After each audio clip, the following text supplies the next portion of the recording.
Thoth, the Egyptian god of wisdom, left a warning. There is a technology of consciousness, a 5-minute protocol so powerful that it has been hunted and suppressed for centuries. This method is not about praying to a distant god. It's about activating the divinity that already exists within you, the monad. In the next few seconds, you will learn the first phase of this ritual, grounding, which in itself begins to silence anxiety. But phases 4 and 5, command and opening, are so transformative that you will understand why this knowledge was considered dangerous. Stay until the end, because what happens after you open this inner portal changes the rules of how reality works for you. If you feel you're ready to stop asking and start accessing, comment. The key is mine. Prayer, as we have been taught, starts from a premise of separation. You hear the divine out there, a beggar pleading with a distant power. But that is the greatest lie ever told. The monad, the divine spark, is not in some distant heaven. It is your own essence, the primordial singularity that animates your biology. Accessing it is not an act of faith, but an act of recognition. It is ceasing to search for the source and realizing that you are the source itself. The feeling of emptiness, of something crucial missing, is the amnesia of your divinity. It's the monad pulsant beneath the layers of conditioning, trying to remind you who you were before the world told you what to be. Every frustration, every repeating cycle is an alarm, an invitation to stop playing the game in terms of 3D reality and start operating from the source code. The chance isn't about having a better life, but about becoming who you truly are. Thoth, the scribe of the Egyptian gods, known as Hermes Trismegistus to the Greeks, was not a god to be worshipped. He was a cartographer of consciousness. His teachings, such as those contained in the Emerald Tablet, are not dogmas, but operating manuals. They describe the laws that govern reality, not for you to worship them, but for you to use them. The message has always been the same. The power is not outside, it is encoded within you, waiting to be activated. And I know that, as liberating as this may sound, stepping out of theory and putting it into practice can be frustrating. The big truth is that most of us have spent our entire lives in what I call the spiritual waiting room. You pray, you visualize, you try to be a better person, but the universe seems to respond with a deafening silence. It's not about adding another belief to your collection, but about removing the layers that prevent you from accessing your own innate wisdom. What you will learn here is not a new philosophy, but a practical protocol. A 5-minute sequence based on biology and intention to silence the noise of the ego and open a direct channel to your higher consciousness. The opportunity that Thoth offers you is the same one that the Gnostics sought and that the masters of all ages secretly taught. The chance to stop being an effect of reality and become its cause. It is a fundamental recalibration of your existence, a change of identity from a human being seeking the divine to the divine experiencing the human. What follows is not theory, it is the key. The key hidden for 3 centuries. Before becoming a religious icon, the master known as Jesus was a technician of the soul. On the eve of his arrest, he did not speak of sin or external salvation, but delivered to his initiates a protocol, a direct access to what he called the kingdom of heaven, the divine spark that resides in his heart, the monad. Gnostic texts, such as the Apocryphon of John and the Gospel of Mary, detailed this connection. but were considered so dangerous that the early church spent 300 years trying to erase them from history. The power of these texts lay not in dogma, but in a radical promise. You don't need an intermediary to touch the divine. You don't need temples, rituals, or priests. The ultimate spiritual authority already resides within you. Gnosis, or direct knowledge, was the path as opposed to blind faith. This idea undermined the very foundation of the institutional power that was being built, and for that reason it was declared heresy. The texts were burned, and their followers were persecuted. What they feared most was the simplicity of access, the revelation that connecting with the source didn't require years of devotion or penance, but a moment of radical presence, a conscious alignment of attention that anyone could achieve. The method was so direct, so replicable, that it became an existential threat to any system based on control and hierarchy. The key wasn't kept in a vault in heaven, it was in the breath, in the heart, in consciousness itself.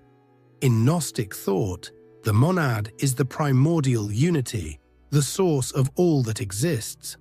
A spark of this source is imprisoned within each human being, forgetful of its origin. The great drama of existence is not sin, but amnesia. Spiritual work, therefore, is not about seeking forgiveness, but about activating remembrance. It is about awakening to the truth that you have never been separate from the source. You are an individualized expression of it, living a temporary experience of separation. This key, this 5-minute protocol, is the technology to reverse this amnesia. It doesn't create the connection, because connection is its fundamental nature. It only removes the static, the noise of ego and social conditioning that prevents you from feeling this connection. It's a method to reboot your internal operating system, returning it to factory settings, where union with the whole is the default state. What was hidden for centuries was not a secret about God, but a secret about you, about the power you carry. The suppression of these teachings was not a theological act, it was a political act. Keeping humanity ignorant of its own divinity was the most effective form of control. Now this key is being returned to you, not as a gift, but as a recovered inheritance, and it fits perfectly into the ignition of your own biology. The biological code of ascension. Why 5 minutes? It's not a magic number, it's biology. Modern science calls it the ultradian rhythm, but the ancients knew it as the cycle of consciousness. In the first 2 minutes of any attempt to quiet the mind, your brain fights back. The ego, the guardian of your 3D reality, floods you with to-do lists, worries, and doubts. This isn't a failure on your part. It's a biological safety system designed to keep you focused on survival. But something extraordinary happens when you cross that 2-minute barrier. Your brainwaves begin to change. You move from the beta state, the state of alertness, anxiety, and constant thinking, and enter alpha. Alpha is the bridge. It's a state of alert relaxation where external and internal noise begins to diminish. It's the frequency where your conscious mind begins to communicate with your subconscious. The gatekeeper begins to relax. If you persist, after the alpha state, you can reach the theta state. Theta waves are the waves of deep meditation, lucid dreaming, and explosive creativity. It is in this state that mental reprogramming becomes not only possible, but inevitable. It is the frequency where the language of the universe is no longer translated by the logical mind, but felt directly by consciousness. It is the threshold where access to the monad becomes tangible. This brainwave transition is accompanied by a powerful physiological change: cardiac coherence. Institutes like HeartMath have demonstrated that through focused breathing and intention, your heart rhythm synchronizes with your brain. This is not a metaphor. It's a measurable state that dramatically reduces levels of cortisol, the stress hormone, and optimizes your entire system, creating a coherent electromagnetic field around you. When your heart and brain are in harmony, you become a transmitter of harmony. Your perception expands. You are no longer reacting to the world from a state of survival and fear, but interacting with it from a state of balance and power. The prayer that comes from a stressed nervous system is a cry for help. The command that comes from a coherent system is an order that the universe hears.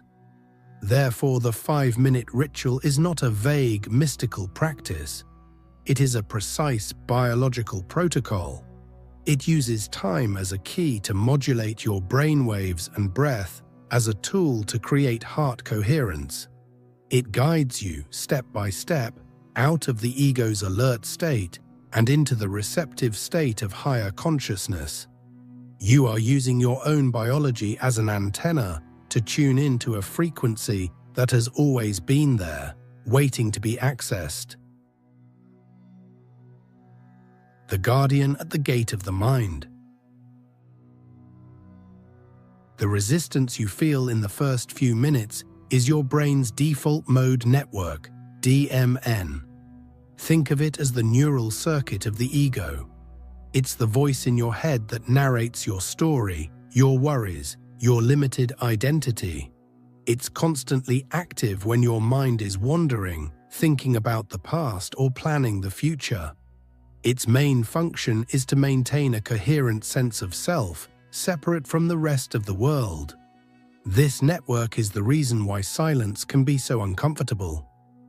The DMN interprets the absence of external stimuli or a focused task as a mistake, a threat, and then it fills the void with its own content. The shopping list, yesterday's conversation, anxiety about tomorrow. It keeps you trapped in the illusion of separation, reinforcing the narrative that you are this small identity, fighting for survival in a chaotic world. The practice we are about to undertake is a conscious diversion of this network. By radically and intentionally focusing your attention on internal bodily signals, interoception, such as your heartbeat and breathing rhythm, you activate other brain areas, like the insula.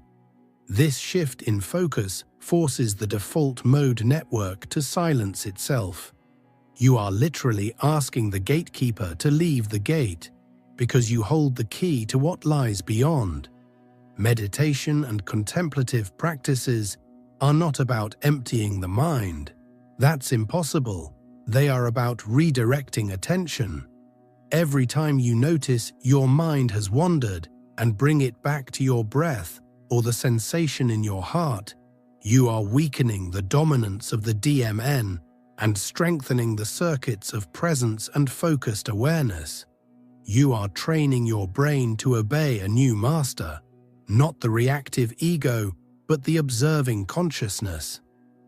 Overcoming the resistance of the DMN is the turning point. It's the moment when you stop being a passenger of your thoughts and become the pilot of your own consciousness. The guardian is not your enemy. It merely fulfills its function of protecting the identity you have built. But this identity is a cage, and you are about to discover that you hold the key to opening the door.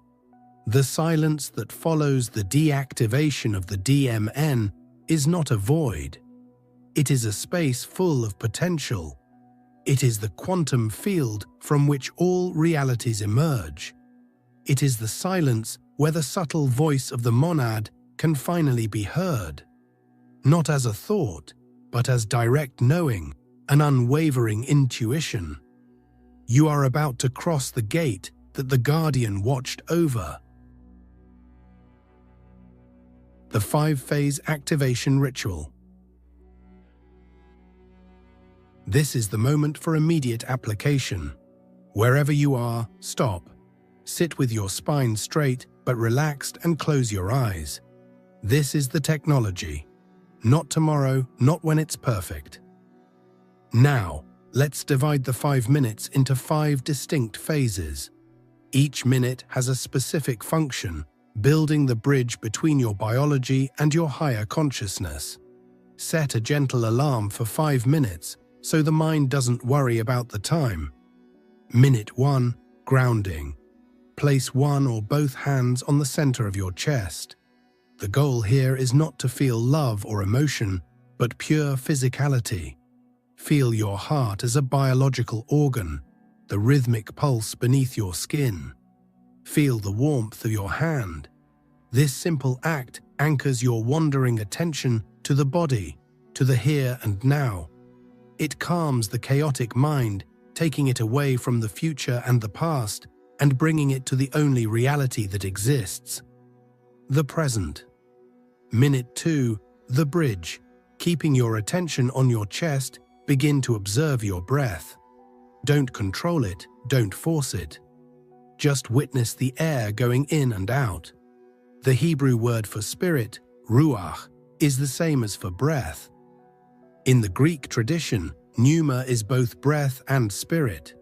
You are touching the edge of the divine with the most fundamental act of life. Breath is the bridge between the physical and non-physical worlds. Observe it as if it were the ocean tide. Minute 3, recognition. With your attention still on your heart and breath, ask yourself the silent, penetrating question: who is observing this? Don't look for an answer with your mind. Just feel the question. This questioning creates a shift in identity. You stop identifying with the breathing body and the thoughts that arise, and move into the silent awareness that witnesses all of this. You are not the thought. You are the observer. Minute 4, the command. Now the energy shifts. You are no longer passive. With your attention focused on your chest, the center of your being, declare internally with clarity and authority the words, I remember. Feel the power of this affirmation. It is not a request, it is an activation. You are awakening the divinity that sleeps within your own DNA, reclaiming your forgotten heritage. You are shifting from a posture of supplication to one of sovereignty. Minute 5, the opening. Let go of everything. Let go of command. Let go of observing your breath. Let go of focusing on your heart. Just be. Surrender to the silence you have created. This is the moment the portal opens. You have done your work. Now allow the monad to do its work. Don't wait for lights or sounds. Just remain in a state of total receptivity. It is in this fertile void that contact is established and integration happens. The command of remembrance. Now, in phase 4, you don't ask, you command. With your attention focused on your chest, internally declare the words, monad. I remember. I am ready. Reveal yourself to me. Note the language. It is not a request from an inferior being to a distant god. It is an activation. It is a command from a sovereign to your own forgotten essence.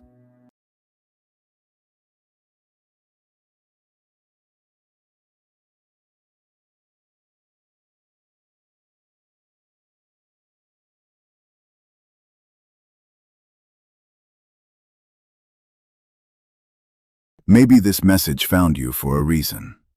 In the teachings of Thoth, the greatest truth was always simple. The divine is not outside of you. It has always been within. Your monad, the highest spark of your consciousness, has never abandoned you. It has only been waiting for the moment you become quiet enough to hear it again. This is your second chance to remember who you truly are. Not the identity the world gave you, but the eternal intelligence that existed before fear, before doubt, before limitation. When you choose awareness, when you choose truth, the connection begins to open naturally. So if this message resonated with you, take it as a sign. The path back to your higher self is already unfolding. All you have to do now is listen.